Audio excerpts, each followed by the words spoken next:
A year ago today, I was very lost as a person.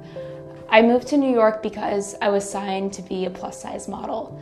But it was when I was 14 years old when I was told to really pursue modeling. And that was the first time I was told I was too fat to model.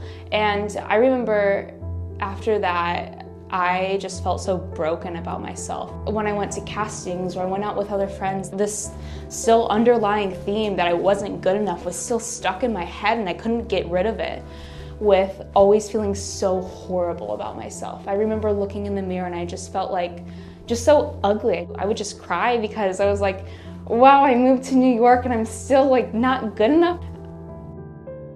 And I just had all these worth issues, and I didn't know who I was, that I had to put my worth into somewhere, and I had to get validation somewhere, whether that was giving my body to guys that did not deserve it, or going out and partying with people that really didn't care about me and I thought would advance me in life, but it wasn't at all. It was just me getting more lost and lost in myself.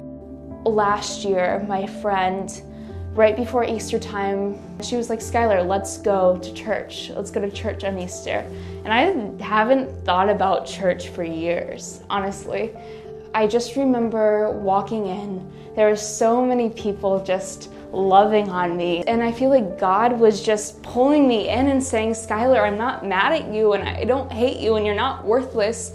You're just so lost and I love you so much. And I'm not trying to make you realize that you shouldn't do these things because you're bad. I'm trying to make you realize that you shouldn't do these things because you're worth so much more than what you're going through right now.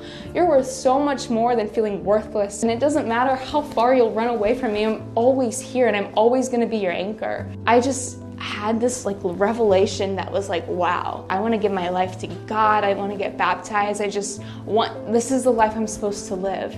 This isn't just fairy tales, and this isn't just trying to be morally good. This is so real. Like, Jesus is so alive, and I was missing this whole part of my life that I didn't even know.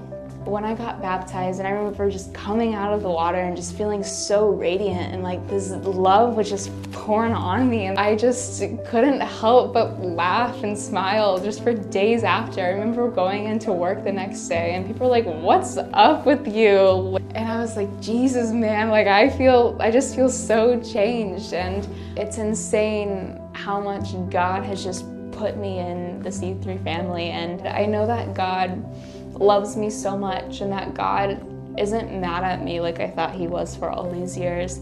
That God is just a God of love. Like he didn't bring his son down to condemn the world. He brought his son down to save the world. Jesus came down to save my soul. I don't look at myself like I'm worthless or unpure or not good enough. I finally feel the strongest that I ever have my whole entire life. And I literally know it's because of my Father, the King of all kings. Like I have God on my side. God put me in this exact city and had me with this exact family because he knew that this was the city to literally save my soul.